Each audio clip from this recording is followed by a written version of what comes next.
Зохиолч Алтан гэрлийн амар сайхан. Зохиолыг уншсан Цэдэн Содномын зол жаргал. Хэцүү анги. Хүүхдүүд Сүнжид багшийн хамт анги руугаа маш баяртай орж ирцгээв. Хоорондоо ярилцсан шавтаргын тоглолтод яаж тоглох хувилбараа боловсруулж байлаа. Одоо 11 ангитай алдаа гаргаж болохгүй. Баярмаг шидэlt хийх үед нь сүх сайн зарч өгөх хэрэгтэй. Нөгөө ангийн ганц их буу 50 л 3-аас шидүүлж өрөөсө болохгүй. Гих зэргээр ангийнхан ярилцаж зөвлөлдөж байна. Гаднаас совд гэрэл 2 тортой хүнс барин орж ирээд хожлын төлөө манай 1-р салгаанаас багтаа дахиад нэг шарсан мөч хандуулж байгаа шүү. Гэхэд хүүхдүүд баярлан дуалтлаа. Шавтаргын тоглолтын цаг болсон тул багийнхан ангиасаа гарцгаав. Хорлоо багш Сүнждээ дуудаад сэмхэн нэгэн зүйлийг хэлэхэд царай нь бараажглаа. Хүүхдүүдээ төрүүлээд очиж бай гэчгээд Сүнжид багш нарын өрөө рүү яарав. Хананд байрлуулсан самбарт байх сургуулийн захирлын тушаал руу очиод уншлаа. Хорлоо инхтүүл 2 багш цаана зогсоод шинэ багш руу санаа зовсон байртай харна. Шавтаргын тоглолтын дараа хэлэхгүй дээ. Чи яас ухаангүй хүн бэ гэж цаатах нь Хорлойг зэмлэн уурлаж байна. Энэ 2 залуу багш их сайн хандаж, байнга ярьж хөөрж, тус дэм болох гэдэг болоод байгаад нь Сүнжид их баяртай байгаа юм. Тус сургуулийн багш ил Сүнжид нь даасан ангийн сурагчидтай харьцахдаа үзэл бодлоор нь ялгуулан гадуурхах байдал гаргадаг нь багшийн ёсыг зөрчиж байна. Мөн даасан ангийн сурагчидтай 18 цагаас хойш өөр сургуулийн биеийн тамирын ахим түрээслэн цагсан бөмбөг тоглосон нь сургуулийн дотоод журмыг зөрсөн үйлдэл болжээ. Гэсэн утгатай Янжин захирлын гарын үсэгтээ сануулга өгсөн тушаалыг уншаад Сүнждийн нүдэнд нулимс сэлгэнэж ирлээ. Боловсролд 19 жил зүтгэхтэй шагнуулж салангаа нэмүүлжил байсан уу гэхээс ингэж сануулга авч муу нэр дуулж явсангүй гэж бодхоос дотор нь харлана. Сүрэн багш орж ирээд тушаалыг гүйлгэж хараад царай нь барааж энэ захирал арай дэндлээ гэж цаад 2-той хэлэлцэн эсэргүүцэж өглөнө. Арай хийж дотор нь онгоймоор аядахаар палхийдэл хамгийн буруугаар эргэчэм. Энэ сургууль би цаашдаа яагаад ч төсч байж чадахгүй гэж тэр бодож суулаа. Хаалга тогшиж цув наран туяа 2 шагаагаад багш нь тоглож чадахгүй юм шиг байна гэж хэлэх нулимстай нүдийг хараад хертгийн цочлоо. Сүрэн багш цаанаас ухасын ирээд яалаа гэж дээ багш нь тоглоно. Миний хүүхдүүд явжээ. Одоохоо очлоо гэлээ. 2 сурагч биеийн рүүгээ хараад цааш ирэглээ. Сүрэн багш Сүнждийн өмнөөс нухацтай харлаа. Хүүхдүүдийн итгэлийг бүү эвд. Одоо чи ил тоглохгүй бол хүүхдүүд чамайг хизээж ойлгож хүлээж авахгүй болно. Гэх зэргээр 3 багш зэрэгцэн ятгалаа. Би ажлаасаа гарна гэж шийтчихлээ. Одоо юу ч хэлэх хэрэггүй гэж Сүнжид хэллээ. 10-д ангийн багш Сүнжид нэг л биш басна нь бүх хөгжөөн дэмжигчдэд мэдрэгдэнэ. Хөдөлж ядах нь хөл гарыг нь хүлж багалчихсан юм шиг. Сүрэн багш санаа зовон өндөлзөж энэ захиралтай нэгийг үзье. Дандаа муухарлаж батаг хачин авгаа шүү гэж дотроо бөгшөж суулаа. Эхний үеийн тоглолт үргэлжилж 11-18-ын харьцаагаар 11 ангийн баг хошуучилж байна. 10-д ангийн багийн тогтолгооны хувилбар нэг л болж өгөхгүй харагдана гэж тайлбарлагч дуална. Сүнжид 2 дараалан бөмбөгөө таслууллаа. Ангийн хүүхдүүд бүгд урваажээ. Нэг нь урваачхаар баг хэрэг дээрээ дөрвүүлэхнээ тоглож хүүхдүүд яаж хичээгээд ч нэмэргүй эсрэг багийн оноо нэмэгдэнэ. Сүнждийн нүдэнд уурлаж хашгичилж буй захирал түүний тушаал хийжүүрхэж буй төмөөнгээд юм харагдаж байлаа. Хүүхдүүд багшид ямар нэгэн тохиолдлоо гэж ярилцсан. Арай 11 аагийнхан хараал хэлчихсэн биш үү гэж нэг хүү хэлж үзв. Сувд наран туяа 2 хүүхдүүдэд болсон явдлыг ярьсан нь амнаас ам дамжин цааш тарав. Сүрэн багш хүүхдүүдийн дундаас нэг хүнийг хайж байгаа бололтой өмнөр алхан үзэгчдийг нэгжин харж байснаа. Дүлгөөнийг олж дуудлаа. Бэлгүүн хаа байна? Юу? Мэдгүй үү тавь сууж байснаа гараа авчихсан. Багш аав хоёр уцаар ярахаар гарахад бэлгүүнээс 3 удаа дуулга ирсэн байхыг олж харсан Дүлгүүн баярлаж бошуухан залгаж ярив. Тэр бэлгүүнд баахан загнуулж аан уун гэж байснаа хаана байгааг нь асууж мэдлээ. Сүрэн багш Дүлгөөнтэй хамт сургуулийн арын цэцэрлэг рүү орж бэлгүүнийг зад загналаа. Сургууль руу дагуулan орж ирэхдээ чигтэж ирэх нь холгүй. Тооны харьцаа 18-27 болоход цэцэгдэл хоёр ураачглаа. Тэр хоёр юунаас болоод ээж нь тоолж чадхаа байж хсныг гайхаж ядна. Ээж ийм гутранг штэ. Дахиад захиралдаа загнуулсан юм биш үү? Яг тийм баха, бүр хачин болчлоо. Тэр зөвхөн захирал агааг нь очиод алгадчих юмсан. Эсвэл тэр их цаантай хүүхдүүдэнд ормжилсан байх. Зулаа, ээжийг минь зоож хандаггүй ямар балиар хүүхдүүд вэ? Энд тэнийг сургуулийг нь үзий ядж гин. Ингээд бослоо. Хичээлд очиж семинарын оноогоо авах минь гэж тэр ууртай хэллээ. Бэлгүүн хувцас сойж Дүлгөөн тусаж байгааг Сүрэн багш нь харан зогсож байснаа. Бэлгүү минь сайн тоглоё шүү. Багшд чинь гай зовлон тохиолдчиход байна. Гэж хэлэх агшинд багшийн бага охин хонгол руу гарч ирээд наашаа алхасаар ойртлоо. Бэлгүүн Зулаа хоёр сургууль дээр тааралдах нь ойлгомжтой боллоо гэмээр. Гэвч найз хөвгүүн нь өлгөөрийн тавцангийн цаана тонгойж пүүзээ өдөж байсан тул Зулаад харагдсангүй. Сүрэн багш хаанаас ийм охин гараад ирэв гэсэн байртай Зулааг харж өнгөрөөсөн бол Дүлгөөн үдээстэйгээ ноцолдож суугаа бэлгүүнд туслахаач умартан зүс үл таних хөөрхөн охиныг ширтэж байдгаараа ангайв. Зулаа ууртай алхасаар сургуулийн гол хоолгаар гарч одлоо. Сүрэн багш бэлгүүнийг хөтөлсөөр орж ирэхэд эхний үеийн тоололт 22-31-ийн харьцаагаар 11-ийн А ангийн багийн давуугаар өндөрлөж байна гэж тайлбарлаж хэлж байлаа. Сууд баярлан бэлгүүн рүү гүйж очиод овоо штэ гэлээ. Дараагийн үеийн тоглолт эхлэхэд бэлгүүн талбайд гарахад ангийнхан баярлан хашгиралдаж элт сэргэлээ. Тэгтэл ерөнхий шүүгч тэмцээнийг зогсоож бэлгүүнийг тоглолтоос гаргачих нь харагдана. Эсрэг багт ажиллаад байгаа мэт. 10-ын ангийн хөгжөөн дэмжигчид шүгэлдэж хашгиралдан дургуслан илэрхийлж бослог гаргахад бэлэн болжээ. Тайлбарлагч 10-ын ангийн багаас талбай цэлгээгээр оруулсан тамирчны нэр мэдүүлэгт байгаагүй учраас ерөнхий шүүгч тоглолтыг зогсоож тамирчны талбайгаас гаргалаа. Тоглолт үргэлжилж байна. 11-ийн А ангийн 23 дугаартай тамирчин Батгишгийн дундын зан шидэлт амжилттай боллоо гэж үргэлжлүүлэн тайлбараа хийлээ.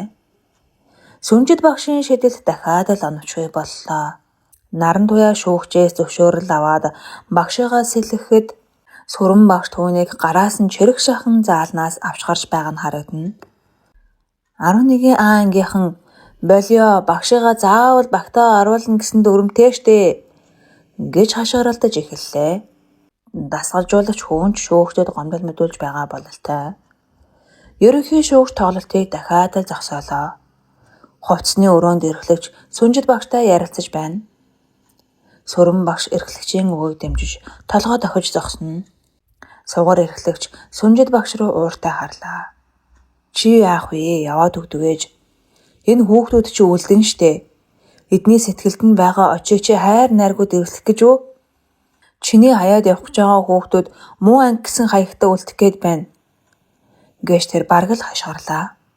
Сүнжид багшийн толгойд янз бүрийн бодол эргэлдэнэ. Нээрэл энэ хүүхдүүдийн төлөө нэгч болов зүтгэжгээд явхад юу нь буруу байх вэ? Түүний царай шийдмэг боллоо. Гаднаас совдгүйж орж ирээд сандран заавал багш тоглох ёстой гэд тоглолтыг зогсоочлоо. Таныг ирэхгүй бол манай ангийг тэмцээнээс хасна гинэ гэж хэллээ. Сүнжид багшийг орж ирээд баг руугаа явхад хөгжөөн дэмжигчид эсэргүүцэж шүгэлдэж ваз гэх зэргээр янз бүрийн дуу чимээ гаргалаа. Ангийнхан хүүхдүүд бүгд урамгүй.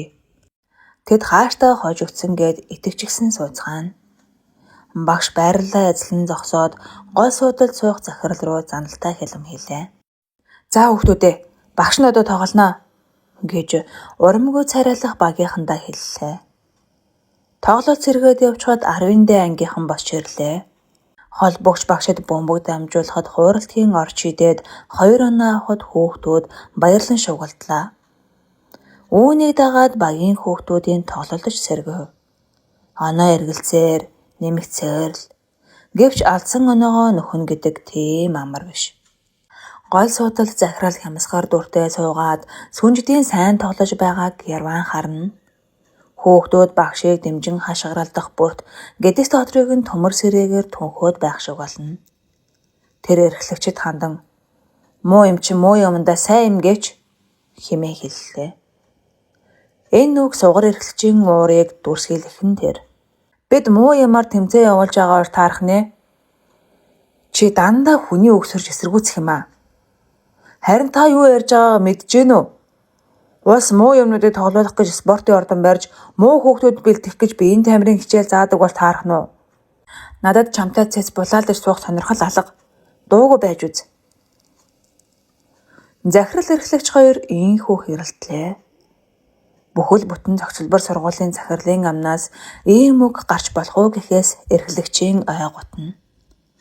Хувийн байр суурнаас аливаа асуудалд ханддаг. Дураараа ааштай ийм хүнийг яагаад удирдах ажилд суулгаад байна? Багштайгаа ажиллах биш, хан туурга бүтэн байлгаад байвал сургууль тэргүүний болж манддаг гэж зөвлөгөөн дээр нэг залуухан захирал гашуунаар шүүмжилж бухимдаж байсан нь санаанд орлоо. Эсрэг багийн дасгалжуулагчийн авсан минутын завсарлага дуусч тоглолт эхэллээ. Тооны хаяцаа 50-52. 11-ийн А ангийн баг хошуучилж байна. Бөмбөгийг 11-ийн А анги тоглолтод оруулна гэж тайлбарлагч хэллээ. Эсрэг баг бөмбөгийг хүлээн аваад довтлох гэсэн боловч бол сайхан цагийг нь олж өсрээд бөмбөгийг маш авхааштай тасалж сүхээд дамжуулахад хүүхдүүд босч ирээд ориллоо. Хүү бөмбөгөө залан ганцаар тасарч оролт хийж цагирах довтолж 2 оноо авахад ангийн хөгжөөн дэмжигчид хөөрсөндөө нэсчих төхөн дэвхцэж орилж шүгэлдэцгээв. "Ураа, тэнцвүүлжлээ штэ" гээд наран туяа тасгалжуулагч босоод ирчихсэн дэвхцэж байна. 11-ийн А ангийн багийнхан бөмбөгөө тоглолтод оруулж цаг явуулж удаан дамжуулж байснаа эгзийг тааруулж төвийн тоглогчдоо шуурхаа дамжуулалт хийн довтлоо. Хувийн алдаагаар зогсоож азаа үзэхээс өөр арга байсангүй. Гэвч эсрэг багийн төвийн тоглогч торгуулийн 2 шидэлтэй алдсангүй. Тоо 52-54 боллоо. Тайлбарлагч тоглолт дуусахад 10 секундын хугацаа үлдээд байна. Тоглолт хаашаач эргэж болно гэхэд дуулна. 10-ийн дайнг минутын завсарлага авлаа. Хөгжөөн дэмжигчид сэтгэл зовнин ярилцсан. "Манайх ингээд хожигдчлоо гэж үү? Яалаа гэж дээ, манайхаас бөмбөг тоглолтод орно. 10 секунд нь оноо авч амжихгүй л дээ" хэмээн ярилцсан. Ангийнхан тэс чадан догдолж суун тоглолт эхэллээ. Тайлбарлагч 5 секунд үлдлээ гэх агшинд сүнжид багш оролт хийж шийдрөө довтлоход хүүхдүүд доглон босч ирцгээсэн харагдана. Эсрэг багийн охин хувийн алдаа гарган түүнийг зогсоолоо. "Аргагүй зөв хорн найрууллаа шүү.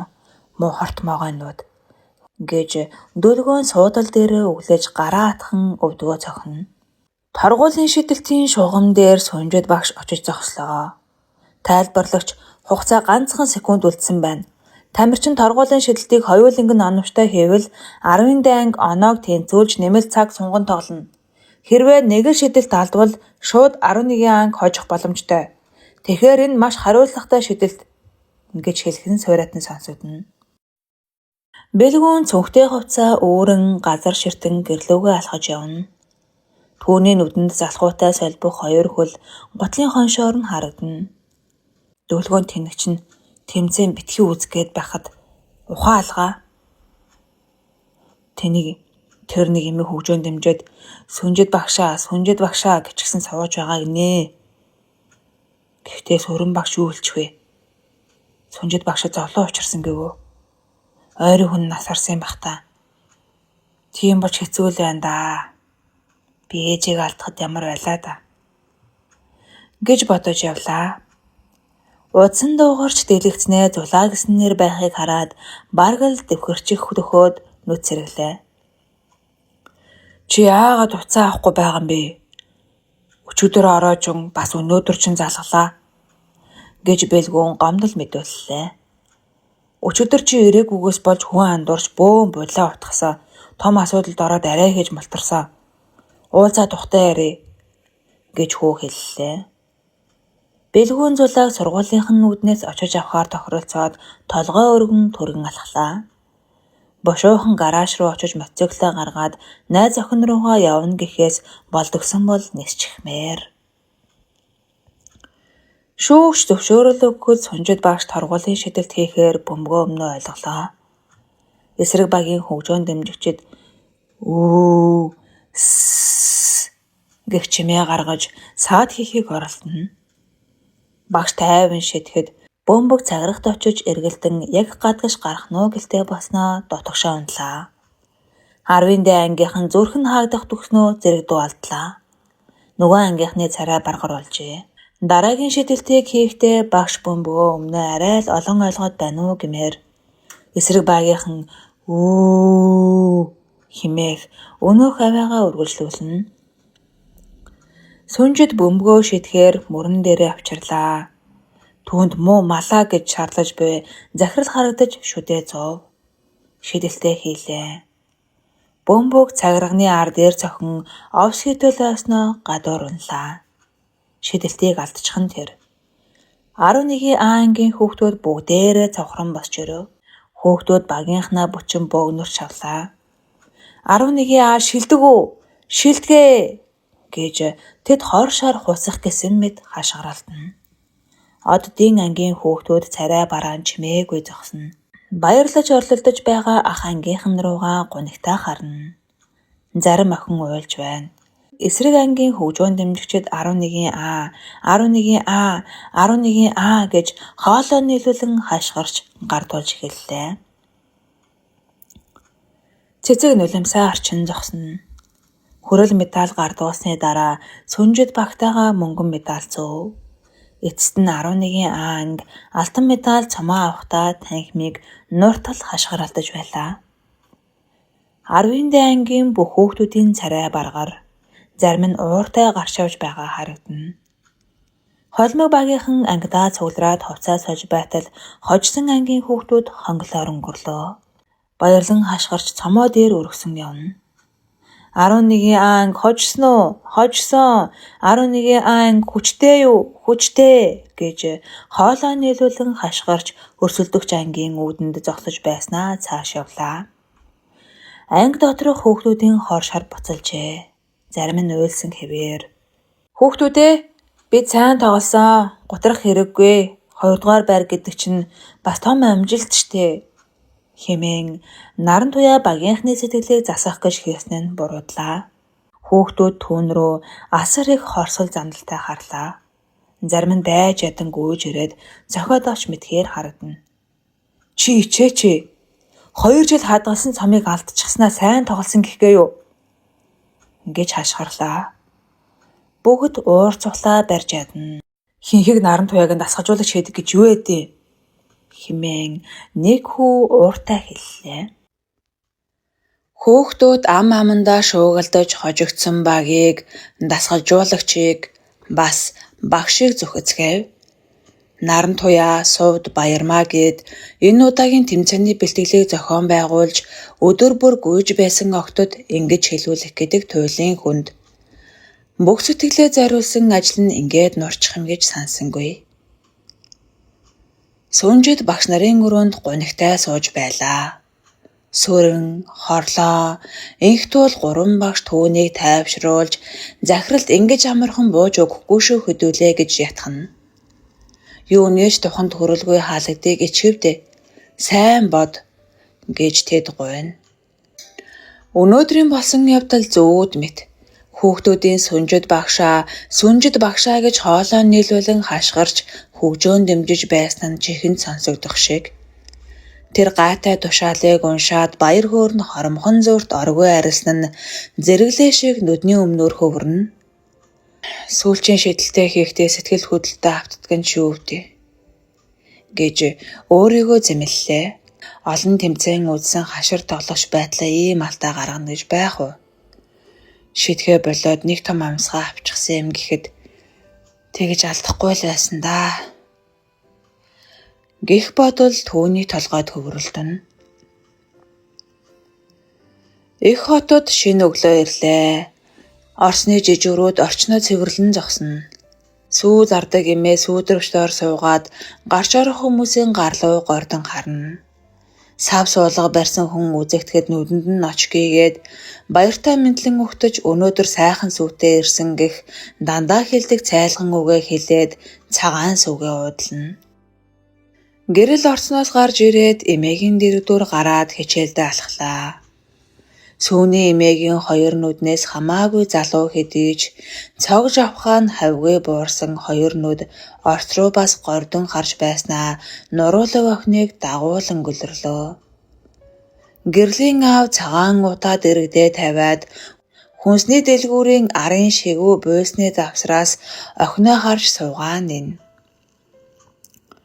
Гэрэл хөөхөн инээн уцаар ярьсаар өмнөөр нь өнгөрлөө. Охиныхоо энэ инээдийг хараад аавын сэтгэлд нар гээчих шиг. Гал нь буурсан хоёр нүднээс нь бөөн нулимс бөмбөрөн урслаа. Миний охин улам л царайлаг болоод байх юм аа. Жаахан гонигтай болчихоо юу да. Би гэж хүний оронцог ингээд л сууж байдаг. Арх гэж муухай хорыг сэтсэн хүнийг тамд тарчлагаасаа билээ. Сайхан охинтой, үлгэрийн шиг жаргалтай амьдарч байж дээ. Арх гэж адын ундаа хүнээс бүхнийг булаах юм да. Даруун хувцас олоод ус сасанд орчхоод охин хань хоёр дээрээ хүрээд ирэх юмсан. Хонглын хүмүүст хувцас өгдөг буянтай хүмүүс байдаг юм гэсэн. Надтай тааралддаг юм бах та гэж бодон суулаа. Түүний нүднээс нулимс асгарсаар л. Сүнжид багш өөрийн хүсэл дээр халагдах хөрвөлөө бичиж дуусаад дахин нэг удаа нэгтэлж уншлаа. Ааштай зохиролд оруулж өгөөд үрд баяртай гэж хэлэндээ гэж бодоод бослоо. Хүн болгоныг чичрүүлдэг захирал гэх тэр бүдүүн авгаагаас айх сэтгэгдэл огт төрөхгүй байгаа нь гайхмаар. Санаа сэтгэл шулуудна гэдэг л энэ бололтой. Харин ч нүүр бардам толгой гэдгэр гарандаа гэж бодоод багш нарын өрөөний ханан дахь том толинд өөрийгөө харлаа. Хоёр охиных нь бэлгэлсэн шинэ хослол сайхан харагдаж байна. Хүмүүс шинэ ажилдаа гойж гоодож ирдэг байтал би халагдахтаа шинэ хувцаар гойлоодоо гэж бодхоос инээд ч хүрэх шиг. Өчигдөр хоёр охин нь мөнгөө цуглуулад бэлэг авлаа гэхэд нь баярлах байтал мөрдөн байцаалт явуулснаа бодхоос мушээчихлаа. Цэцэг ээжээсээ нууцаар ажил хийж айлын хүүхдийн хичээлийг давтуулдаг байсан хэрэг үдүүлснээ өчигдөр орой хүлээсэн билээ. Ингээд би чи яагаад ингэж баярлаж инегээд байна да. Ажлаа хүчрэхгүй гарах гэж байж. Цагаандаа гарна гээчл болж байна да гэж бодогдов. Санаа шулуудсан багш өргөлөө бариад захирлын өрөөг чиглэн алхлаа. Би борлуулалтын менежерийн ажлыг хийж чадах болов уу да гэсэн айдас гэнэт түүнд төрөв. Тунгалаг захирал харахад амархан юм шиг хэрнээ их хүнд ажил. Өглөөнөөс орой хүртэл борь бохис хийхгүй шүү дээ гэснийг санав. Хөл удаашраад алхаа шийдмэг биш болчихлоо. Гэтэл түүн рүү жижүүр ангийн нэгэн хүү гүйж ирээд өөдөнд хүн хүлээж байгааг дуулгалаа. Тэнд хүлээж байгаа гээд сургуулийн өөдөнд зогсох гялцал болсон хар тэргийг заахад яг л дүлгүүн шиг ангав. Гой тэрэг рүү орж суусан сүнжид найз уран чимгээ хараад дуалдлаа. 8 жилийн дараа уулзаж буй найз бүсгүйчүүд удаан тэрвэрлдэв. Танайхыг шилжснээс хойш найз юм үзлээ. Хань минь борхон болчихсон гэд ихэр татуулан уйллаа. Урнаа найзаагаа тэрврээд хацрыг нь ингэртэй наагаад сэтгэлийг нь зассан үг хэлнэ. Түүний нүднээс ч бас нулимс урсжээ. Хоёр найз удаан суусны дараа тайвширч хүүхдүүдээ ярьцгааж нүд сэрэглээ. Урнаа яарч байгаа бололтой цагаа харлаа. Тэгснэ тунгалаг чамайг ажлаасаа гарах гээд байна гэж надад дуулгалаа. Мэргэжлийн ажлаа хийсэн чинь ирээдүйтэй гэж чамайг ятгах гээд найз нь хүрээдэлээ гэлээ. Сүнжид шүүр салтлаа. Энэ миний багтаж шингэх газар шээ. Захирал нь улаан цай мөө хайж, муучилж гоочлоод харааж зүвхэд байх юм. Бас хин хүний хүчирдэггүй хэцүү анги даалгаад өчөрсөн. Гээд ахиад л хоолоо зангирв. Гоочлох нь аргагүй. Чамайг сугар ажилд авсан болохоор тойрон хүрээлэгч нэгээ дадуудж байгаа юм. Гэхийг сонсоод Сүнжид тийм учиртай байж даанч учир зүггүй атлаад эхэлсэн юм гэж бодлоо. Эрхлэгч чадaltaй залуу болохоор захирал дуургүй, толгойтой, чадaltaй хүний дэргэдээ байлгана гэдэг захирал тосолтой. Нэг л мэтгэд хамт олноор хүрээлүүлж илүү нэр хүндтэй болоод суудлыг нь ганхуулж эхэлнэ гэж уурнаа цааш нь тайлбарлалаа. Хоёр найз хэрхэх талаар удаан ярьж суув. Сүнждийг энэ сургуульдаа шүд зуугаад нэг л жил тесчихвэл дараа жил агтайхан сургууль руу шилжүүлээд өгнө гэж найз нь ам өчөг өглөө. Уран чимэг түүнийг эргэлзтэл нь ятгаад бүтэн санд гэр бүлээр чинь гэртээ урж байна шүү гэд хоцорсон хурал руугаа яарлаа. Энэ бүхнээс болоод Сүнждийн толгой эргэжглээ. Хүн бүрэл сургуульд үлдгэх. Гэтэл энэ шуламшиг авгаад загнуулж хүмүүний бус аран шинтэй хүүхдүүдэд элдвэр гойшлуулж сууна гэдэг сэтгэлийн там. Борлуулалтын ажлаа сайн амжуулаад төлөвлөгөөгөө биелүүлчихвэл шагнал урамшил нэмэгдээд багшийн цалин хэдэн улах мөнгө авах боломжтой гэж бодож л тунгалаг захирлын дэргэд буцаж очие гэж дутагсан билээ. Урнагийн ятгаж хэлсэн үгийг эргээд бодлоо. Өдөр бүр нэг л жимээр хотыг тойрч бараа тараана. Маргааш дахиад л нөгөөх жимээрээ. Санхүүгийн мэргэжлэх биш болохоор өсөж дэвших ирээдүй бүрхэг. Гэтэл багшлан гэдэг чиний ясны ажил. Олны өмнө гайхалтай илтгэгч, талбайд гараад тамирчин, тайзан дээр уран уншигч, хүүхдэд бол эвлэг харцаатай найз нь байж чадна. Багшид байх ёстой бүх чанар чамд бий гэж хэлж байгаа найз нь нүдэнд харагдана. Сүнжид багш буцаж багш нарын өрөө рүү ороод бичсэн өргөдлөө харж удаан суув. Тэгснээ урж хогийн сав руу хийчгээд хичээлээ орохоор гарлаа. Багш нарын өрөөнөөс гараад хичээлийн хуваарьт өөрчлөлт орсон гэж ярьцгааш байсныг санаад ханан дахь самбар руу очиж өөрийн хуваарьтай орсон өөрчлөлтийг тулган тэмдэглэж зогслоо. Сайн наашаа эргэтэн сүрхий харсаар өнгөрсөн 9-р ангийн 2 охин цонхон дээр зогсоод аминчлан аяархан ярилцсан. Багшид яриан сонсогдоод байна гэж огтхон ч сэжиглэхгүй байгаа бололтой. Энэ огш сасан бөмбөгийг гайхалтай сайн тоглолт юм байна лээ. Би л ав шүтсэ. Сургууль тэр чигээр шүтсэн. Спортын 1-р зэрэгтэй юм чинь тэр тоглохоос ч яах вэ? Манай анги ийм цоглог багштай очихвол гоёо тийм ээ. 10-ын дээч оддын анги тэгээд л ийм сайхан багш өгсөн бах уу. Энэ яриаг сонсоод Сүнждийн царайнд баяр гэлээ.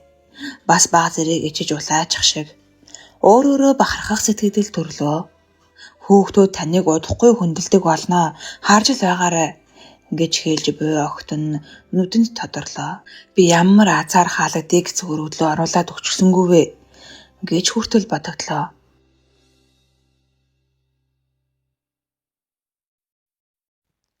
Ховсгалын ажилд хувийн нэгжээ бардаг хинхэг нэрэндээ таарсан хүн шүү гэж зарим нэгэн шоолж байсан ч манай дарга нийгмийн идэвхтэй сайн охин шүү гэж бахархах нь бас нилээд хэд байсан нь овоодоо гэмээр. 8 цаг 10 минут гэхэд бүх хүүхдүүд цугларлаа. Багшид сануулга өгсөн захирлын тушаалыг эсэргүүцэж өргөх бичиг барья гэж дарга асуудлаа танилцуулж тушаалыг уншиж өгсөн нь ширүүн эсэргүүцэлтэй тулав. Сурагчдаа ялгуурладаг нь үнэн босоо.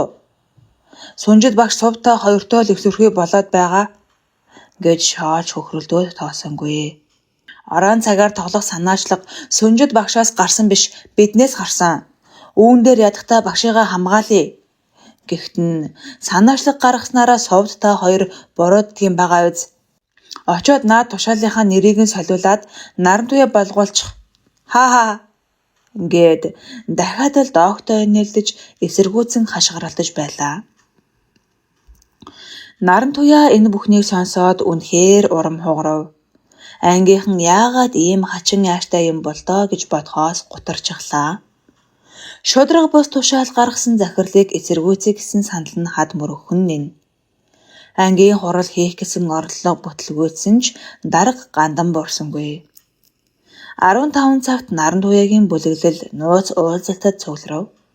Наран туяа том сараа хоёр хүлээж байтал мөрөн түргэн алхасаар орж ирээд суулаа. Түүнийг хуйлч ахлуу нь явуулсан болохоор хоёр охин тэгч ядан хүлээж байсан юм. Хууль зүйн ямар ч үндэслэлгүй шалдар булдар зүйлх тушаал гаргасан байна гинэ. Гэхдээ хоёр охин баярлан хашгирах төглөө. Арга хэмжээ авч буй эхний зүйл нь нотлох баримтгүй.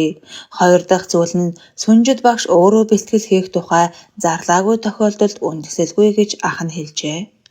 Царай урамтай болж гисэн наран туяа ер нь өргөх бичгээ барьчихаа яадгийн гэж шийдэмгий хэллээ. Цаг хагасын дараа гэхэд наран туяагийн бүлэглэл хэмээгчийн 3 хүн өргөх бичиг үйлдээд дуусч байлаа. Гурвуулах на хэрнээ ангийнхныхаа нэрийн өмнөөс ийм бичиг үйлдэж байгаадаа сараа айж байгаа гэж жигтэйхэн. Шудраг ёсны төлөө юм чиндээ гэж ангийн дарга түүнийг тавшруулна. Захирал хүн хэрнээ өөрөө шудраг бус тушаал гаргасан юм чи бид тэмцэх нь зөв хэмээн наран туяа зэтгэж өөртөө итгэлтэй байлаа.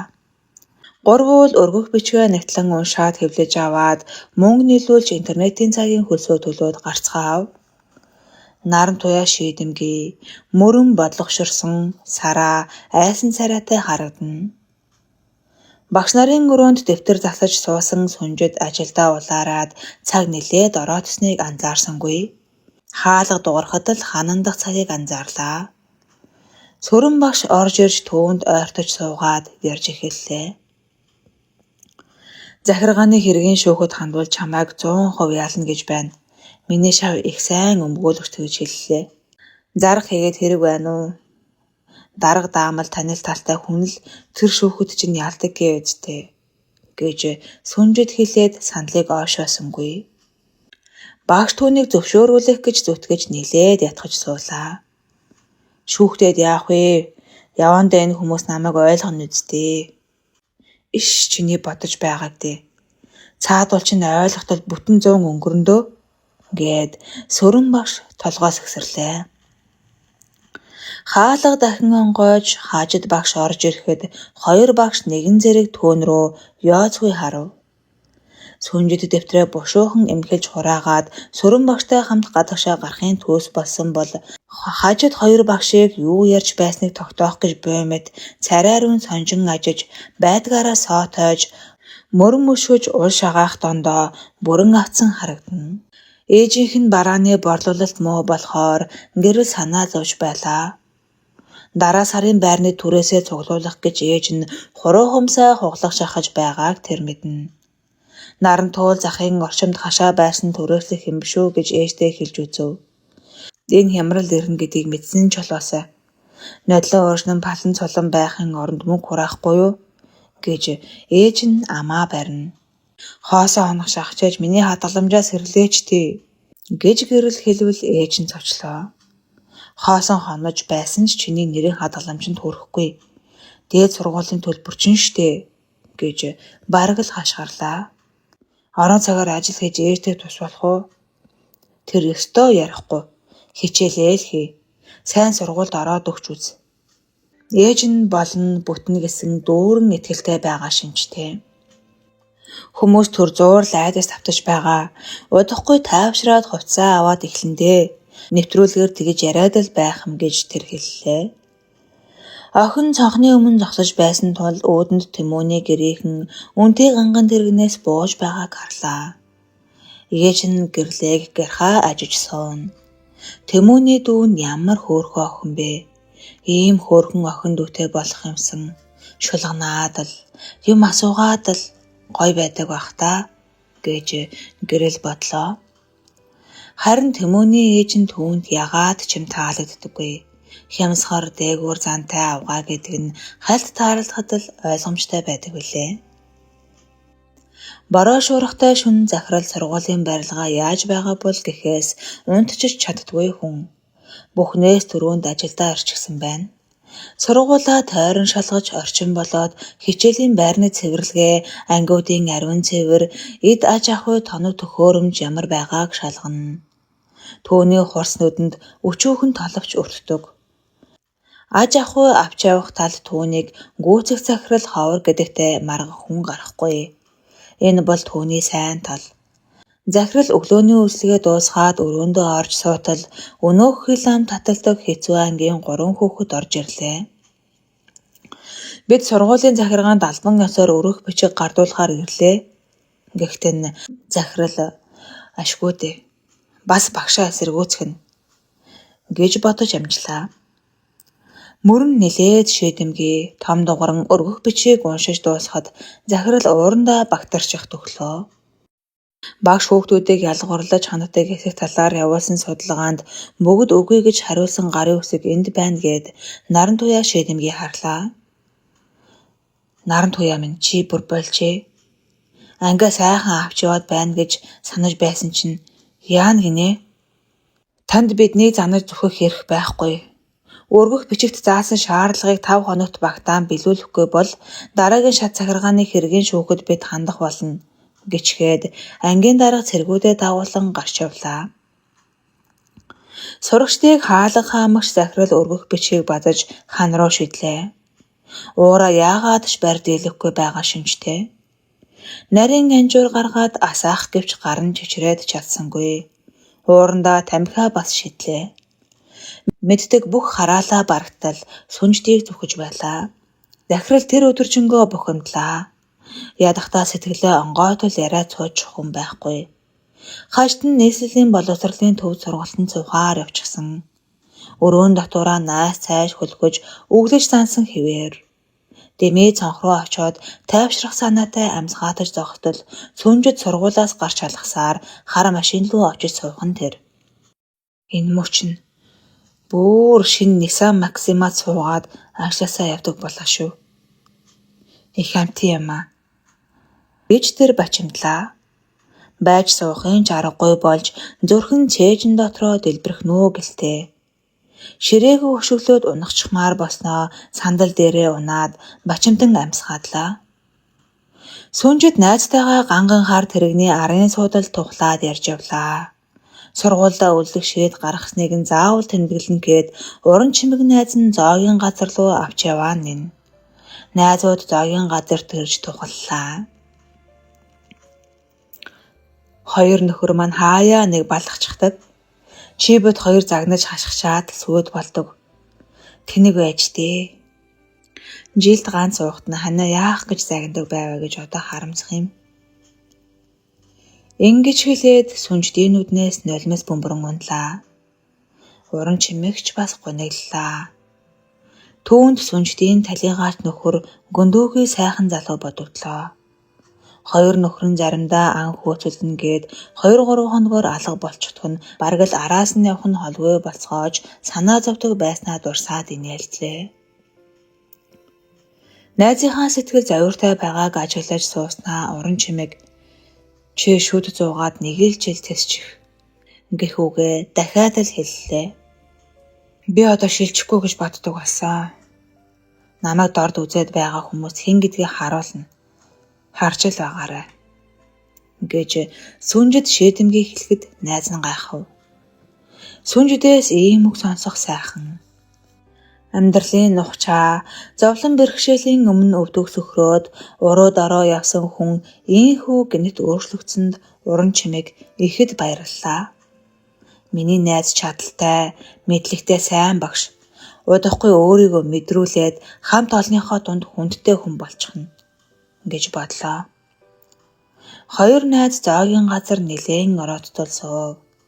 Сүнжид дотн найзтайгаа хуушиж залуу насндаа эргээд очичихсан мэт болов.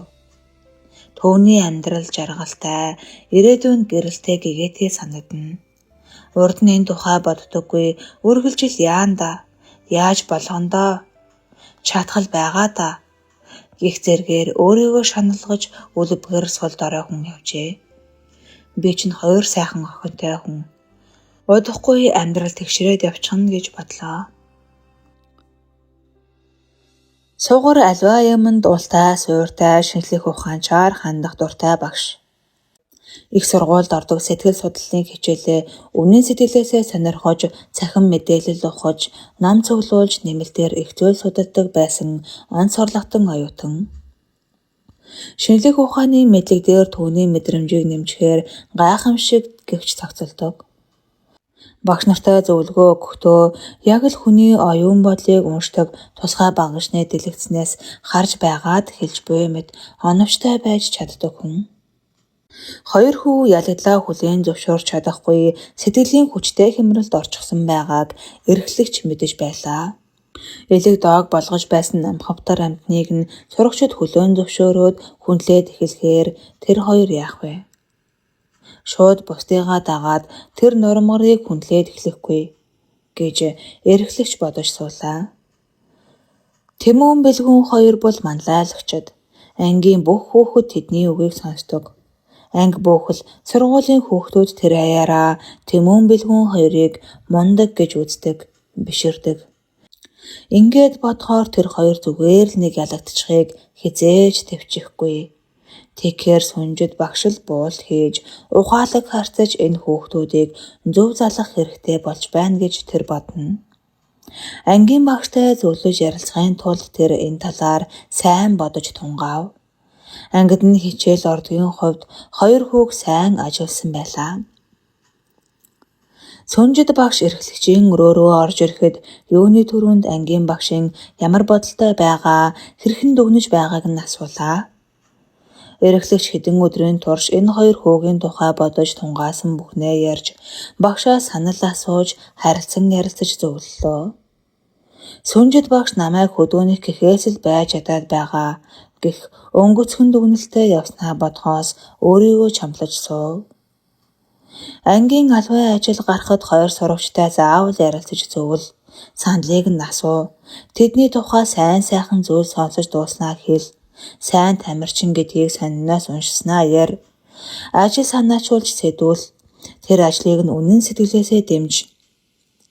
Гэхдээ юугүй л гинэтхэн сайн хүн болчих нь худлаа хиймэл болно. Ааж малгуураар, алхамаар тэр хоёр сурагчтай ойртож ажиллах нь зүйтэй гэж эрхлэгч багшид зөвлөнө. Сүнжид багш үнэхээр тийм байш үү? Номыг нь үзчихээд энэ талаар би яагаад сансангүй вэ гэж бодож суув. Хоёр сурагчид хүндэтгэлтэй хандаж байгаагаа мэдрүүлэх хэрэгтэй гэж сугар эрхлэгч дахин хэлж байлаа. Ангид хорлоо багш хичээл орж байтал гаднаас хүүхэд шагаан бэлгүүнийг багш нарын эцэн хорооноос дуудаж байгааг хэллээ.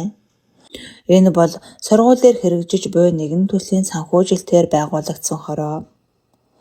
Дарган тустай өрөөтэй, компьютер хэвлэгч хичээлийн хэрэглэл бүх зүйлээр хангагдсан, багш нар сургуульд явуулж бас мөрдөж мөшгөж айлгадаг газар. Сургалтын хөтөлбөрийг нь гадаад мэргэжилтэн боловсруулсан гэдэг бөгөөд бараг л нусаа хэрхэн авахыг заах төгтөг хичээлтэнд сууж цагаа үрж байгаадаа багш нар их бухимддаг. Их сургуульд сурган сэтгэл судлалын хичээл дээр нь үзсэн маш энгийн юмыг дахин заасан болж цаг нөхцөөх нь үнэнхүү томтай. Хэтэрхий өндөр ёс зүйтэй багш юм чинь ёс зүйн хороо удирдах нь аргагүй гэж хааждыг багш нар шоолон ярьдаг. Ёс зүйн хороог хов зүйн хороо, хор зүйн хороо гэж янз бүрээр нэрлэж инээдэн болгоцгоодог. Бэлгүүнийг орж ирэхэд хаажид багш хуурамч нэмсэглэн "Сайн байна уу бэлгүүнээ? Гайхаад хэрэггүй. Сургуулийн эцэн хороонд багш нар хүүхдээс бэлгэсэлт авах юм уу? Тал тохоо татах ч юм уу? Тиймэрхүү зуршлыг хянах үүрэгтэй" гээд шинэ багштай хэрхэн ханддаг вэ гэдгээс асуултаа эхэллээ. Бэлгүүн ангийн шинэ багштай муу ханддаг гэж шадрун хэлхийг сонсоод хажид дотроо баярлалаа. Багш хүүхдүүдийг ялгуурладаг уу гэсэн асуулт хүүгийн уурыг бүр их бадраав. Багш өөрийнхөө үзэл бодлыг тулгадаг, Тэмүн бит хоёрыг үргэлж буруутгадаг гээд хүмхий зуулаа. Бэлгүүн өргөх бичгийг эсэргүүцэж байснаа хэлээд ямар ч өргөх бичгэд гарын үсэг зураагүй гэлээ. Ингээд булхайг нь илрүүлчихлээ гэж бодхоос хажид багшийн хөх хийнээд хүрв. Энэ өргөх бичгийг цаанаас нь сүнжид багш удирдаж зохион байгуулсан байж болох уу? Магадгүй. Наран туяа санал гаргаад хүүхдүүд эсэргүүцээд байсан штэ. Сүүлдэнд ярилцаад өгөхөр болсон юм байж. Тэгэхээр наран туяа зэрэг багшийн сайн ханддаг хүүхдүүд ийм зохион байгуулж байгаа нь чамд сэжигтэй санагдаж байна уу? Тийм. Сэжигтэй санагдаж байна. Хажид бод идсэн бохоо шиг сэтгэл хангалуун болов. Бэлгүүн тэмдэглэлтэй танилцж суух хооронд ийм л байх учиртай би бүр мэдээд байсан юм аа гэж бодож суулаа. Хуулийн үндэслэлгүй тушаал гаргасан гээд захиргааны хэргийн шүүхтээр ялагдаж шившиг болох нь чамаас л боллоо гэж захирал өгүүлэхэд нь санаа зовлтгүй би дорн зохицуулчих нь гэж тэрхэлсэн юм. Сүнждээ сануулга өгсөн тушаалыг үнэн хэрэг дээрээ хажтал хатгасаар байгаад гаргуулчихсан билээ. Дорн зохицуулах амлалтаа биелүүлэхээр мөрлөг явуулж буйн энэ. Бэлгүүний гарсны дараа зөрүүлэн найзыг нь авчирлаа. Тэмүн эхний асуултад яг л бэлгүүнтэй ижил хариулт өглөө. Өргөх бичиг өгөх ажлыг сүнжид багш зохион байгуулсан байж болох уу гэсэн хаждын хатгасан асуултыг сонсоод Тэмүн хөмсгөө зангидан хэсэг зур суулаа.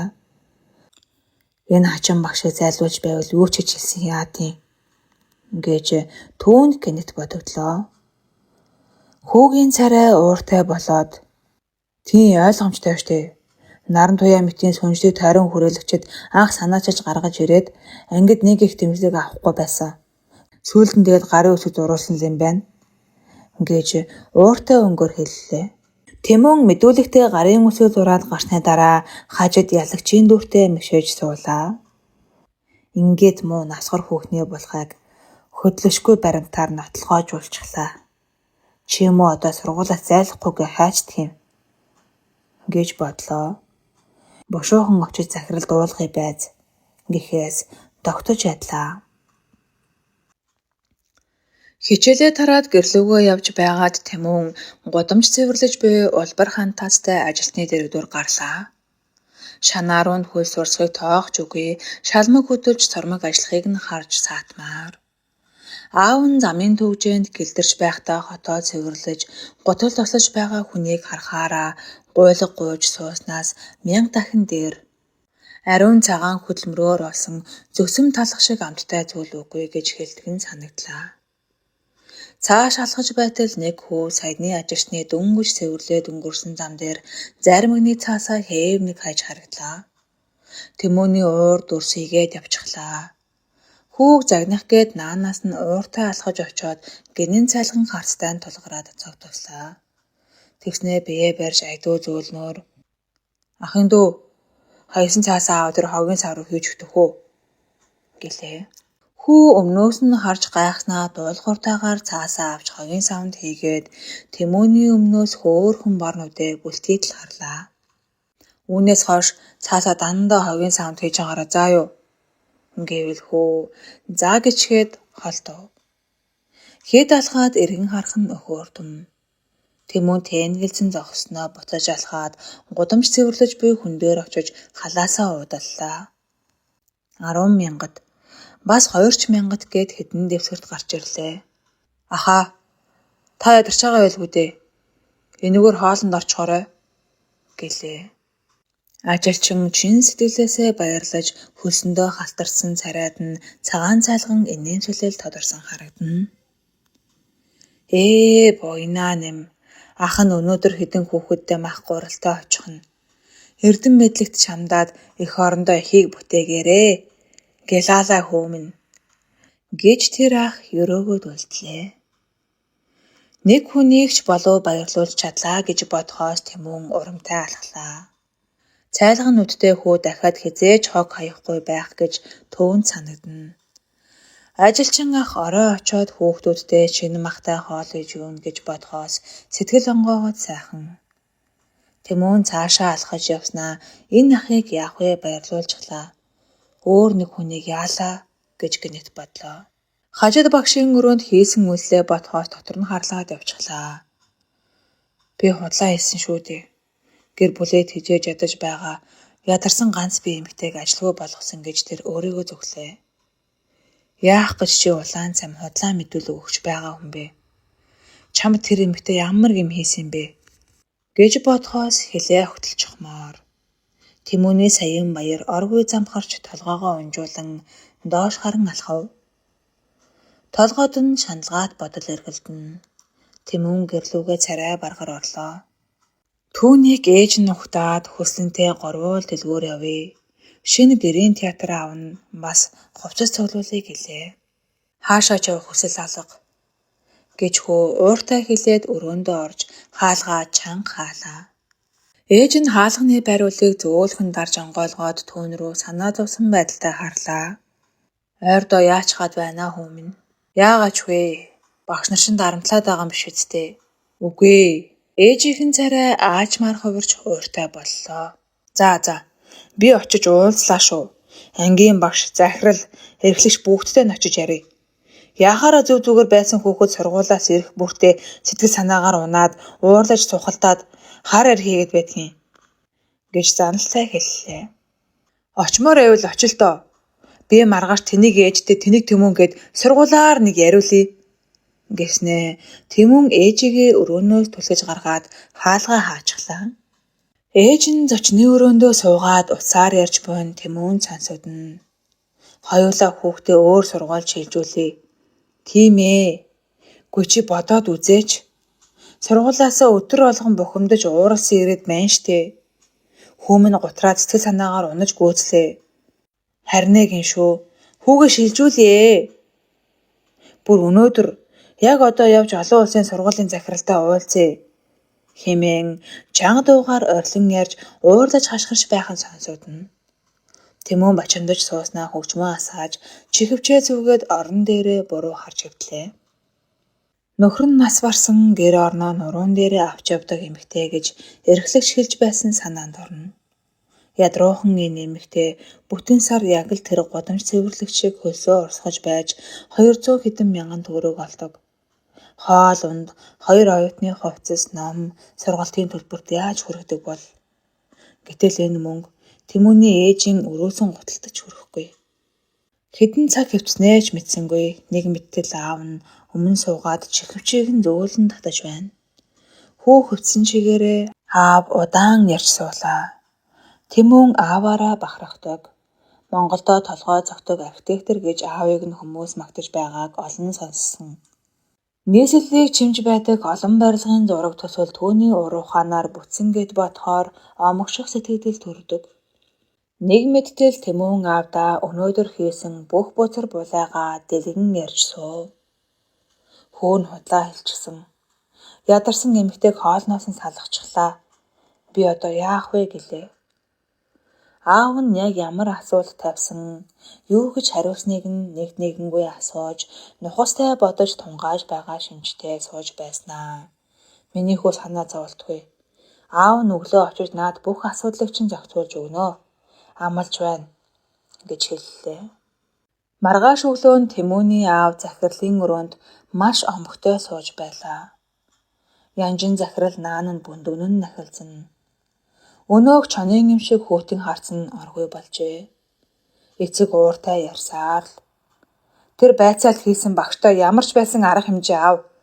Сургууль гэдэг хүүхдийг ирээ цэргүй хөтөлсөн асуултаар байцаадаг газар биш. Шүүх цагдаач байцаалд явуулахдаа эцэг эхийг нь байлцуулдаг хуйлтай. Би эсвэл хуулийн байгууллагад хандах уу? Ингээд жаргал сайхангаа ширүүхэн харлаа.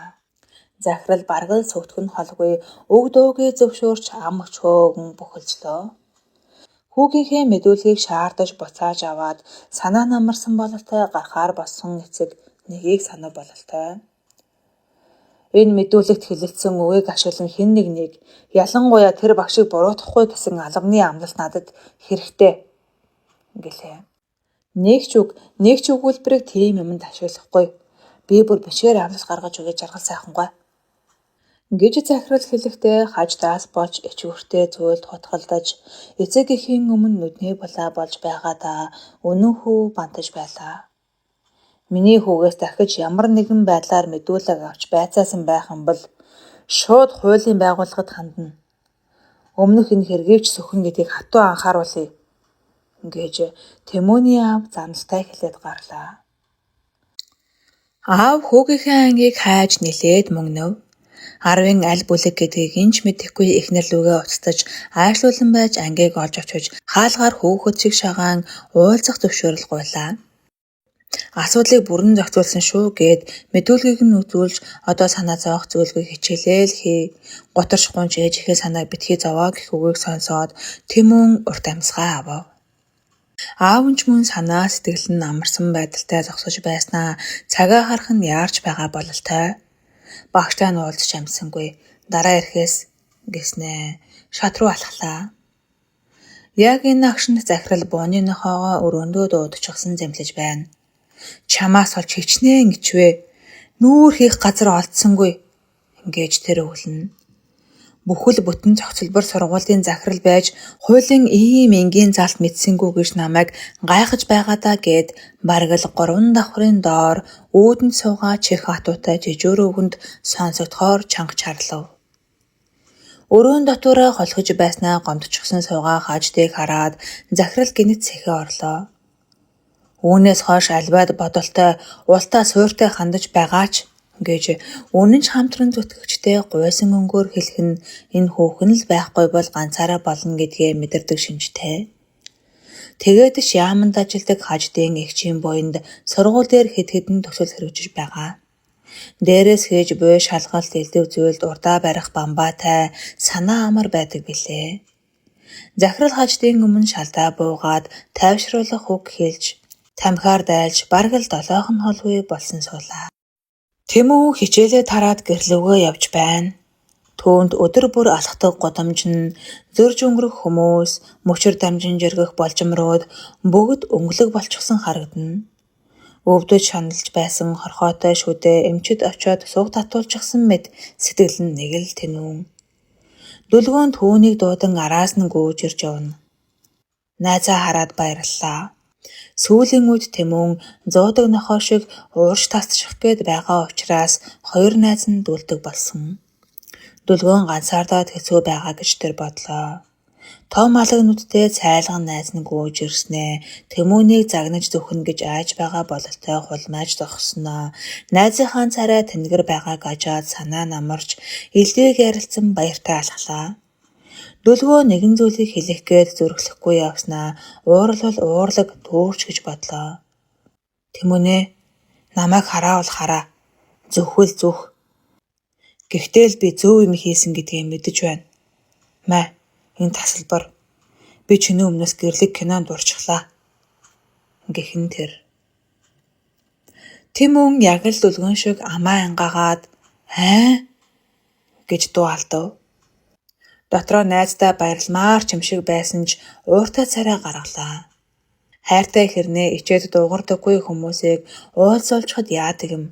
Маа энэ тасалбараа ав. Заавал очиж киногоо үзээрэй гэснээ. Дүлгөөн загнавал загна. Би айхгүй гэсэн байдалтай шийдэмгий харна.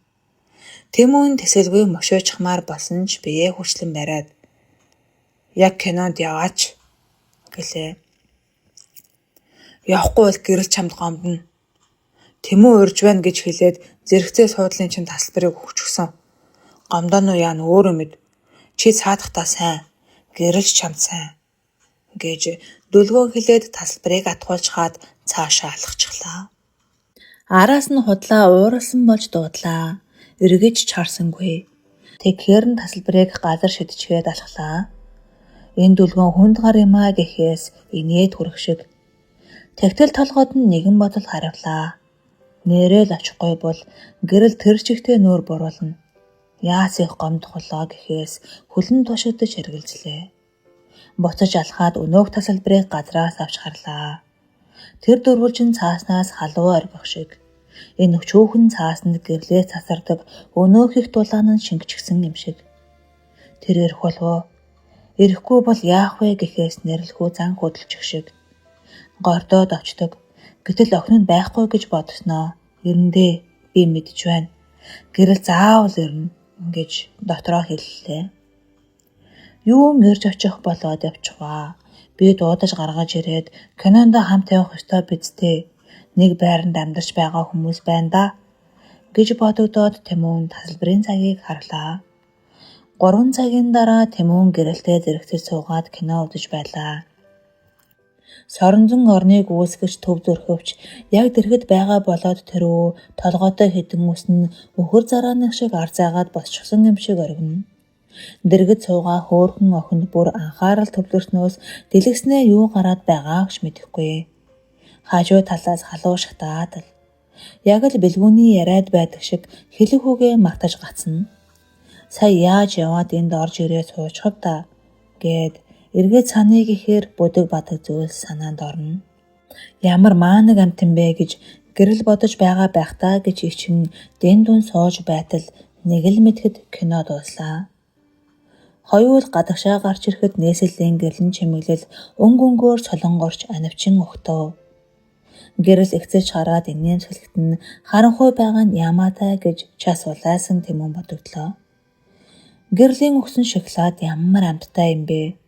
Би гэж тэнэг хүн юм аа. Охин дагуулчаад ядахта зайрамгч аваад өчгсөхөө байхгүй. Чихрээр дайлуулж амтныг нь гайхаад л алхаж явдаг гэж бодлоо. Тэгснээ гэрэл даарсан бололтой мөрөө хавчныг нь олж хараад хүрмээ тайлж өмсгөх гэлээ. Үгүй даараагүй. Яах юм бэ гэд охин ичнэ. Тэмүүн зүтгэсээр байгаад гэрэлд хүрмээ өмсүүлж санаа амарлаа. Дурлсан хөвгүүнийхээ хүрмээг өмссөн охинд ёр бусын сонин мэдрэмж төрнө. Ямар сони юм бэ? Эрэгтэй хүүхдийн хувцснаас ийм гоё үнэр гарч болно гэж үү? Нэг л содон хачин үнэр. Биэнд минь Тэмүүний хувцс хурч байна гэд бодохоор ичмээр юм аа. Гэж гэрэл бодож явлаа. Ингээд би энэ хүүтээ өргөчгөж байгаа нь энэ үү? Итгэмээргүй юм. Би юу л болоод байна да. Гэхээс хачин их догтлно. Нэг ангийн 2 дуу шуугүй алхацгаана.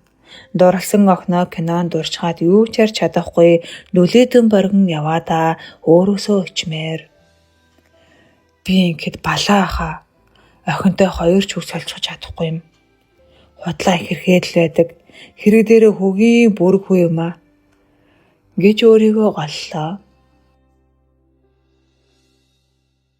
Зол талны өмнө эргэлдэн өнөөх брэнд хувцснаасаа янз бүрээр хослуулан өмсөж үзнэ.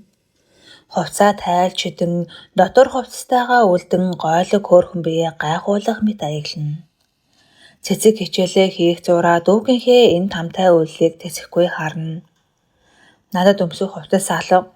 Бэлгүүнээ санаа зовоод байна гэж зулаа өглөлээ. Цэцэг хөмсгөө зангдан бодолд автлаа. Ингээд л баян одоогийн ялгаа мэдрэгдэж эхэллээ дээ. Тэнд мөнгөтэй хүний хөө дуртай брэндээ сольж өмсөж байхад дөөмөн энд 5хан хувцаа хооронд нь солбуулж өөр харагдуулж хослуулж өмсөх гээд зовж сууна гэж бодлоо. Хизээ нэгэн цагт чи хуульчийн охин биш гэр хороололд амьдардаг ядарсан багшийн охин гэж үнэнгээ хэлэх болно. Тэр үед яандаа. Яаж ээж байгаа дэвийг нь олноо дүүн. Дөөмн хизээч гандан бордоггүй өөдрөх сэргэлэн хүн шүү. Би тэгтэл өмнөөс нь шаналаад л гэх бодол цэцгийн толгойд орж ирлээ. Болохгүй бол ээжигээ их сургуулийн хуулийн ангид сургандаа гэж хэлж байсныг нь санаад төсгийтэл инээжглээ. Зулаа эргэж хараад хүн доглож байхаар туслалдаа гээд хошуугаа царуулган эрхлэнэ. Тэгж байснаа цаг харж дуу алдаад бушуухан гарчгүйлээ. Бэлгүүн жолоогоо тас атгаж зулаа түүний ууцанд наалдан цээжээр нь төврөн салхитаатуулан хурдаж явлаа. Хотын гаднах зам хөдөлгөөн сэрэг. Нилээд хурдтай яваа болохоор дэрэгдүүр нь мод жирэлзэн өнгөрнө. Шөлмөөсний үнэр авсан зулаад нутагтаа жимсэнд явдаг байсан нь зурхийтэл санагдлаа. Найз хүүгээ муу тэнэг гэж хэлхийг нь нуруунд нь чихээ наачсан явсан учраас их тод сонслоо. Бэлгүүн сэтгэл тавгүй болохоор ингэж бачимдаж өглөх юм. Ууртай тавгүй байгаа нь царайнаас нь мэдэгдсэн юм аа. Ангидаа бөөн асуудалтай байгаа гэсэн. Яасан юм болоо? Муусайн янтхар охид нь дургүй хүргээд байгаа да. Хотын охид их зантай шүү. Бас хөдөөний багш гээд амар юм ярьсан гэж зулаа бодов. Хүү эргэж хараад хашгиран хэллээ.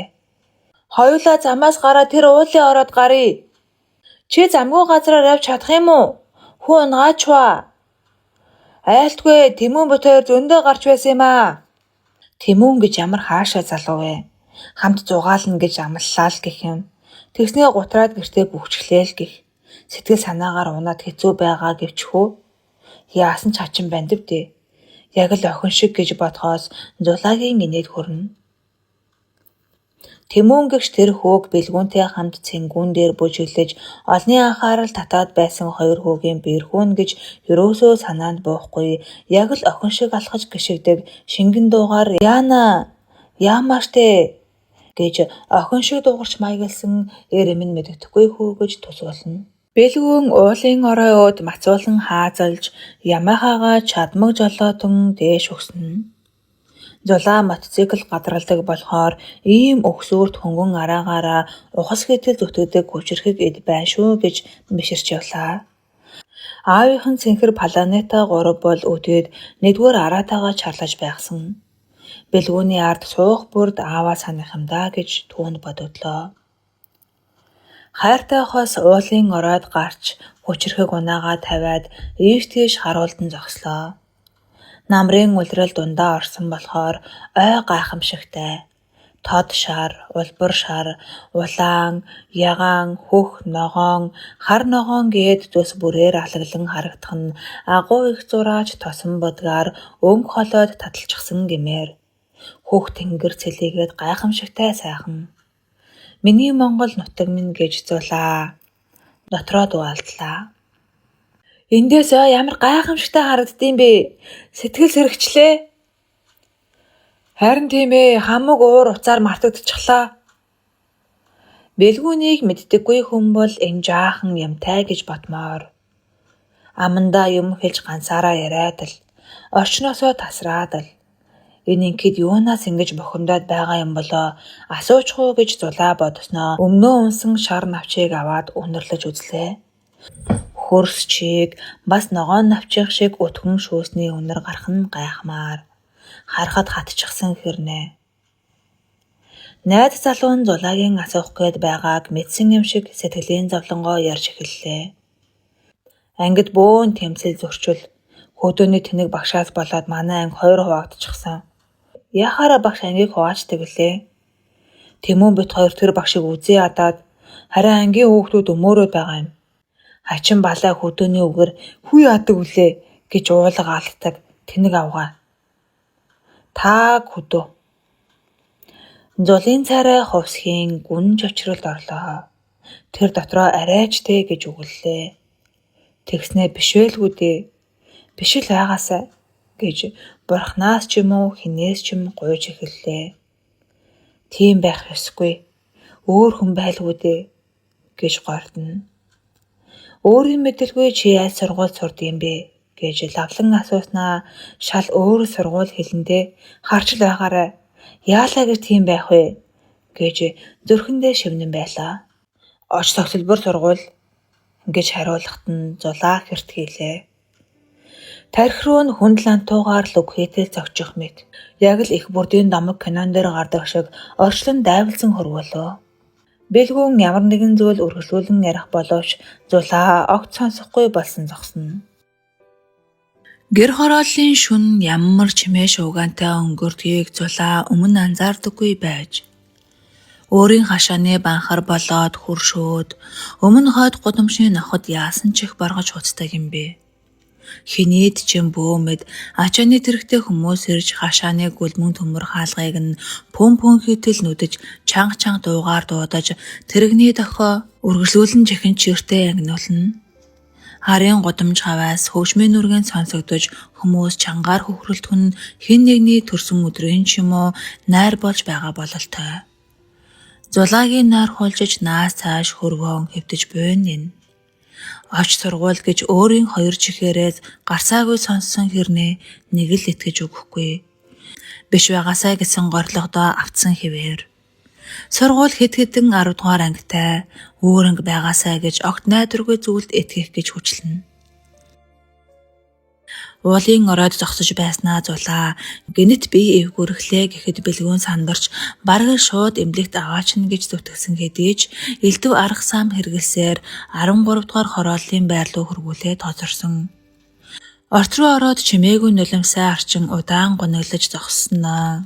Гантуяага дуудаж ороожонгоо уйлж найзаагаа зовоож сууж байгаад гэрлүүгээ ирсэн билээ.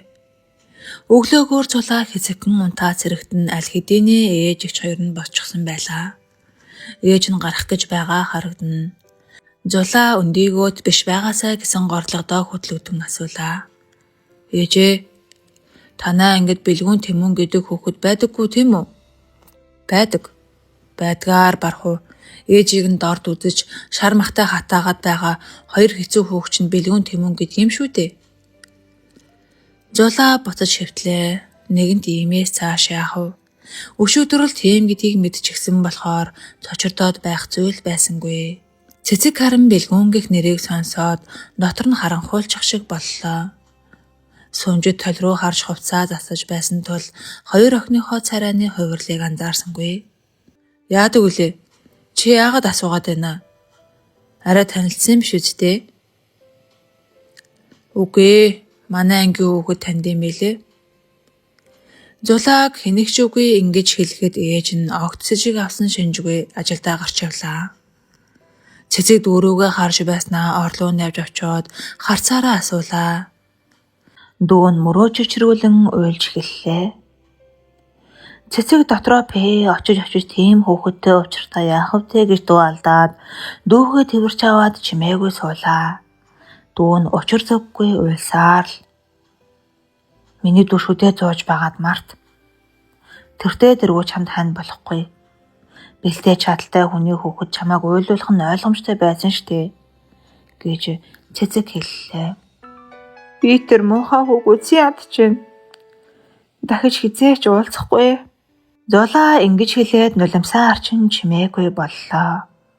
Ээжийг нь зовоодог зөвүүн зантай, муухай ааштай Петр хүүгийн төлөө усан нүүдлэхгүй гэж өөрийгөө хүчилж байлаа. Зулаа хэсэг чимээгүй сууж сайтгараад босч нүрээ угаалаа. Утсан дуугарч дэлгэцэн дээр нь бэлгүүн хайр гэсэн нэр гарч ирэхэд тэр утсаа харж байснаа дахиад л нулимс нь бөмбөрлөө.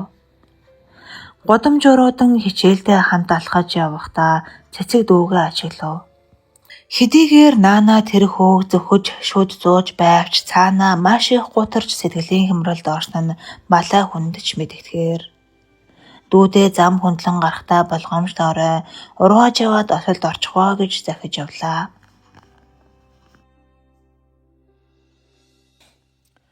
Уран чимээг бол бот хоёр залуу сайхан насандаа уурхиж явсан найзаа хайж хаад байсандаа их гэмшиж яахад гэдгээ шүүн хэлэлцэж бараг л бие чийдээ хурж төр тар хийхтээж тулсан. Сургууль дөнгөж төгссөн шинэхэн эмч багш хоёр суманд очиж амьдрал мэдэхгүй бойтоглож байхад нь сайхан сэтгэлтэй багш бүсгүй. Сумын малын эмч тусархой залуу хоёр тушиж тулж өгцсөн нь банзрагч сүнжид хоёр билээ.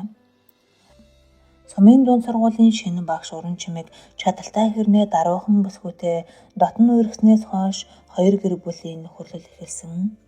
Хэрнээл сүнждийн нөхөр өвлийн эдчнээсээ бодын хаагуй авчраад өгчих энүүхэнд.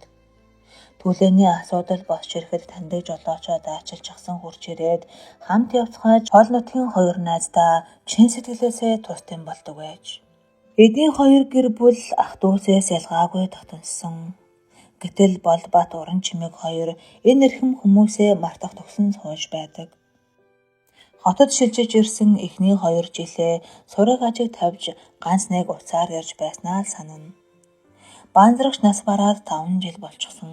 Сүнждийн амьдрал сайн биш байгааг гинт дуулна гэдэг Болбатад ч уран чимэгт ч хүнд цохилт болсон билээ. Сүнждийн үйлчлэгч хийж байгааг сонссон шөнөө тэр хоёр бараг л нойргүй хонсон. Маргааш нь оч сургуульд ажилд орох замыг нь тавьж өгсөндөө багч болов сэтгэл амарцгаасан юм. Сүнждийг хоёр охинтой нь гэртээ өрөө гэхэд эхний нэм гарагт уран чимээг төслийн ажлаар өмнө говь явсан. Дараагийн амралтын өдрүүдэд яамныхан нээлттэй өдрүүд гэгч болж Болбатын уур цохлыг барж дуусаад байсан юм. Харин энэ амралтын өдрүүдэд гэргийгээ завтай болсон баярлаж өнөө тэргээ асаан давхиж зочтой авчирсан билээ. Эхнэр нөхөр хоёр эдээ ундаага гараа гаргаж бэлдсэн байлаа. Нэг заслын эмч Болбатын гэдэг айлд орж ирээд сүнжидэж хоёр охин нь их догдоллоо. Хоёр гэрээрээ далаа ээжээ үзэж явахдаа усан онгоц дээр ахуулсан зургаа томруулж заазанд хийж үндэтгэн өлгснийг харахад их татна. Суман дөнгөрсөн жаргалтай он жилүүдийг энэ зураг нүдний өмнөөр хөрвүүллээ. Хоёр найзаа сайхан аж төрж байгаад өөрөө ийм болчихсон юм шиг л баярлав. Бол бат 1-р эмнэлэгт ажиллахын зэрэгцээ хувийн эмнэлэг байгуулж шүнж гэртээ хонохгүй шахан зүтгэж амьдралаа авч явж байгааг сонсоод найзаараа бахархах сэтгэл төрнө. Охин нь Германд сурч байхдаа нөхөртөө болж ээжигээ эмээ болгож амжсныг, хүүн бас сурахаар тийшээ авчсныг сонсож биширлээ. Сүнжид ядахтаа нэг өрөөж болтугай байранд орох өдөр ирэх болов гэж санааширсан бол цэцэг удахгүй бол бат ахын шиг ийм гой байранд ээжигээ оруулна. Би чадна гэж бодож суулаа. Маг охиных нь надтай галалцаж байдаг нүд цаанаа гунахтай болчихыг сүнжид тавдахын орооноос хойш ажиж санаа зовж байлаа. Зулаа айлц очилж гунгаа мартан инээж яриа хөөрөө болж чанга дуугарч суух боловч гэнхэн бүтэлгүй хараа санаж гуниглана. Ээжийг нь зовоодог хөө бэлгүн мөн гэдэг нь 100% батлагчгаад байхад л эндүүрэл байгаасай гэж хий гордож буцаад эвлэрч байна гэж хий мөрөөдөж инээж гүйж ирснээ тас тэврэх царайлаг хөөг нүдэндээ ургуулan харж хизээч бүтэхгүй мөрөөдөл думбана. Гэр бүлээрээ айлчин хийж бүтэн өдөр ярьж хөөрч суугаад болох замдаа уран чимээгчийн өгсөн бэлгийг ээждээ өмсүүлж үзгсэн гэхээс зулаа тэрч ядав. Дархийн дунд буудлын цаашаа нүүчгсэн юм шиг хөөснөө тэрэгний жолооч дөнгөчүүл гэлтрээд газар огт хорохгүй байлаа. Хүүхдүүд болоод багшнаа сургуулийн хашаа руу тал талаас овон цовон орцгооно. Ховын ажил гарснаа тогтмол ирдэг цагаасаа 30 минут хоцорсон захирал өглөөний 8-д сургуулийн өмнөх зогсоол дээр тэрэгнээсээ буулаа. Гол хаалга руу чиглэн алхах захирлын өмнө талд үнтэй дэгжин гутал чанартай сайн даван хослолтой хүүхэн ярьсаар сургууль руу орчихлоо. Хинийхэн ангийн эцэг эхчүүдээс сургууль руу иймэрт ирдэг билээ. Ажил эхлэхээс өмнө багштай уулзах гэж яарчтэй гэж тэр бодов. Дэгжин хүүхэн жижүүртэй ярьж зогсноо хаалганы чимээгээр эргэн харах нь өнөөмөө сүнжид багш. Захирлын нүд ороо дээрээ гарснаа хоромхон зуурт царайныхаа хувирлыг нууж ярвалаа. Багшийг минь асуухад захирал байдгаараа урчээж хямсгар царайгаар мэдлэгчээ айдаад цааш алхлаа. Нилээн цаана очсноо жижүүртэй ярьж зогсоо багш руу өөрийн мэдэлгүй эргэн харснаа толгоогоо хаяж сэлбэлцэн эргэв. Муу насгар юм чинь юугаараа ийм өмтэй хувцас авдаг байна. Яалтчгүй Италийн цэвэр арсан гутал гүүчигийн үнэтэй хослол байх чинь юу вэ? Төрөний бүр толгойд гарна гэж болох нь шүү. Их амтан байх нэ гэж захирал занаж явав. Сүнжид багш захирлыг далд орсны дараа эргэж шатгоод өглөө. Энэ захирал надтай нэг удааж болов айтайхан мэндэлж гэж болдоггүй юм байх та. Ярвааж байгааг нэ гэсэн бодол тархин тургаж байв. Шатны талбайд цонхон дээр сандаалаа цуучгсан бэлгүүний дөрөвдөр сүнжид багш өнгөрлөө. Эс гарсан хүний дөрөс гэж уцаараа оролдож суугаа нэлэрхээ. Энэ гэж бас нэг яргуур хүн. Би муу багш байж болно. Ядахтаа худлаа үнэмийн асуучгаж болно тоо гэж бодхоос багшийн баяр хөөр оргүй болчихлоо. Хоёр охин нь дуу алцаар үтсэн. Ээж минь 300 мянган хослол 200 мянган гутал шүү дээ. Урнаа агш танд чин сэтгэлээсээ хандаж бэлэг авчээ. Таныг шавнар чинь хараад баярландаа гэцгээсэн. Мөн баярлаваа. Бүгд ярвааж байх шавдээ гэж бодсоор багш нарын өрөөрөө оров.